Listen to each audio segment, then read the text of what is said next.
ఇందిరమ్మ ఇళ్లకు మీరు అనర్హులు, వెంటనే నిర్మాణం ఆపండి అంటూ కొంతమంది ఇళ్లను ఆపేస్తున్నారు ప్రభుత్వం. ఇక్కడ మీకు చూపిస్తున్న చిత్రంలోని నిర్మాణంలో ఉన్న ఇంటి వద్ద కనిపిస్తున్న మహిళ పేరు మారం లక్ష్మి. ఈమెది కరీంనగర్ జిల్లా వీణవంక. ఆమె చేతిలో ఉన్నది ఇందిరమ్మ ఇల్లు మంజూరైనట్లు ఉన్న ప్రొసీడింగ్ కాపీ. లక్ష్మీ బుచ్చయ్య దంపతులు కూలి పనులు చేసుకుంటూ జీవిస్తున్నారు. ఇటీవల వారికి ఇందిరమ్మ ఇల్లు మంజూరవడంతో అధికారులు ఈ కాపీ ఇచ్చారు. దీంతో ఏళ్లుగా నివాసం ఉంటున్న రేకుల షెడ్డు కూల్చి అద్దె ఇంట్లో ఉంటూ కొత్త ఇల్లు నిర్మాణ పనులు ప్రారంభించారు. బేస్మెంట్ లెవెల్ వరకు పిల్లర్లు వేసిన తరువాత పంచాయతీ కార్యదర్శి వచ్చి గతంలో ఇంటి నిర్మాణానికి సిమెంట్ తీసుకున్నారని, పనులు ఆపాలని చెప్పడంతో వారు ఒక్కసారిగా విస్తుపోయారు. ముందే చెప్పి ఉంటే తమ ఇంటిని కూల్చుకునే వాళ్ళం కాదు కదా అని తీవ్ర ఆవేదన వ్యక్తం చేస్తున్నారు. ఇలాంటి పరిస్థితి మారం లక్ష్మి ఒక్కరిదే కాదు. కేవలం ఒక్క వీణవంకలోనే 36 ఇళ్లు మంజూరవగా దానిలో 11 మందికి ఇదే మాదిరిగా బిల్లులు రావని చెప్పడంతో వారంతా ఆందోళన చెందుతున్నారు. ఈ మండలంలో గతంలో 70 మంది లబ్ధి పొందినట్లు అధికారులు గుర్తించారు. మీరు గతంలో ఇంటి నిర్మాణం కోసం ప్రభుత్వం నుంచి సాయం పొందారని పేర్కొంటూ రాష్ట్రంలో పలుచోట్ల లబ్ధిదారులకు ఇచ్చిన ఇందిరమ్మ ఇళ్ల మంజూరు పత్రాలను అధికారులు రద్దు చేస్తున్నారు.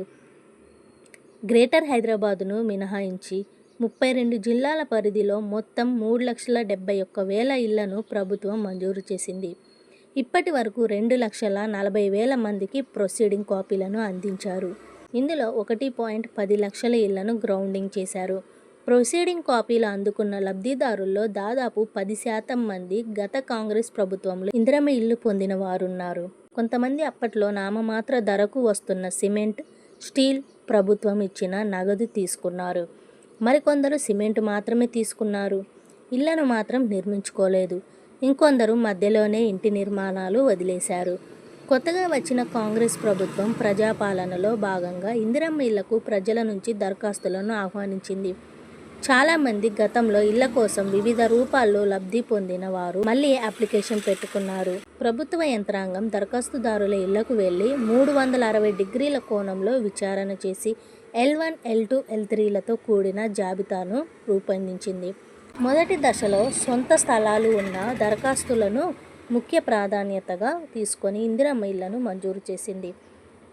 అనంతరం ప్రొసీడింగ్ కాపీలను లబ్ధిదారులకు అందించింది. తీరా ఇప్పుడు ఇల్లు నిర్మించుకునే టైంలో మీరు గతంలో లబ్ధి పొందారని ప్రొసీడింగ్ కాపీలను క్యాన్సిల్ చేస్తున్నారు. ఈ విషయం ముందే చెప్పి ఉంటే ఉన్న గూడును కూల్చుకునే వాళ్ళం కాదు కదా అని లబ్ధిదారులు ఆగ్రహం వ్యక్తం చేస్తున్నారు. ఎప్పుడో 20 ఏళ్ల కిందట తెలిసి తెలియక సిమెంటు బస్తాలను తీసుకుంటే ఇప్పుడు ఇందిరమ్మ ఇళ్లకు అనర్హులని ఎలా చెబుతారని ప్రశ్నిస్తున్నారు. ఈ విషయాన్ని housing corporation CE Chaitanya Kumar దృష్టికి ఈటీవీ భారత్ తీసుకెళ్లగా గతంలో లబ్ధి పొందిన వారికి ప్రస్తుతం ఇందిరమ్మ ఇల్లు ఇవ్వడం లేదన్నారు. కొన్ని చోట్ల అధికారుల లాగిన్తో ప్రొసీడింగ్ కాపీలు వస్తున్నాయని, మళ్ళీ క్షేత్రస్థాయిలో వెళ్లి క్షుణ్ణంగా పరిశీలిస్తే అనర్హులని తేలుతుందని వెల్లడించారు. గతంలో బేస్మెంట్ వరకు నిర్మించుకొని వదిలేసిన వారికి మాత్రమే ఇల్లు మంజూరు చేస్తామని స్పష్టం చేశారు.